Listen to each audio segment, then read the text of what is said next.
So youngster என்ன தெரிஞ்சுக்கணும்னு சொன்னால் நிறைய பணம் தேவை அவருக்கு. இந்த யங்ஸ்டர்ஸுக்கு என்னென்னா லைஃப் ஸ்டைலே டிஃப்ரெண்ட். இன்னைக்கு வந்து தாத்தா காலத்தில் அப்பா காலத்தில் பஸ்ஸில் போனாங்க, ட்ரெயினில் போனாங்க. நீங்கள் மினிமம் நம்மளுக்கு ஒரு 2 வீலர் தேவைப்படும். நிறைய பேர் கார்லலாம் போகிறாங்க. ஸோ லைஃப் ஸ்டைல் ஜாஸ்தி.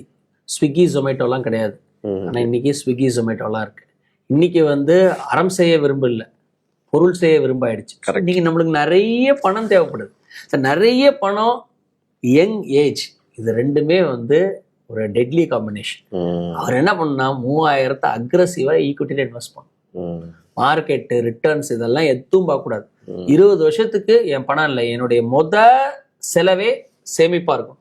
25 வயசு ஆகுது, 3000 ரூபாய் என்ன பண்ணணும்னா 3 கேட்டகரியில பிரிச்சு, நம்ம ஏற்கனவே சொன்ன மாதிரி ஒரு இண்டெக்ஸு, ஒரு ஃப்ளெக்ஸி கேப்பு, ஒரு மல்டி கேப் போட்டுட்டு 15-20 வருஷத்துக்கு பண்ணணும். இன்ஃபேக்ட் 3000 இப்போ, அடுத்த வருஷம் 4000 5000ன்னு சொல்லி அவர் நிறைய கேபிட்டல் எடுத்துட்டு வந்துட்டு, அவர் 25 வயசு ஆள், அவர் கெரியரை நல்லா ஃபோக்கஸ் பண்ணி ஸ்கில்லை இம்ப்ரூவ் பண்ணி 3000 நான் எப்படி 3 லட்சம் ஆக்கலாம், 3000 நான் எப்படி 30,000 ஆக்கலாம், 3000 அந்த மாதிரி ஒரு பெரிய இலக்கு வச்சுக்கிட்டு கெரியரை ஃபோக்கஸ் பண்ணி ஸ்கில்லை ஃபோக்கஸ் பண்ணி இன்வெஸ்டிங்கை செகண்டரியாக வச்சுட்டு லாங் டேர்மில் பண்ணாருன்னா வெல்த் ஆட்டம்.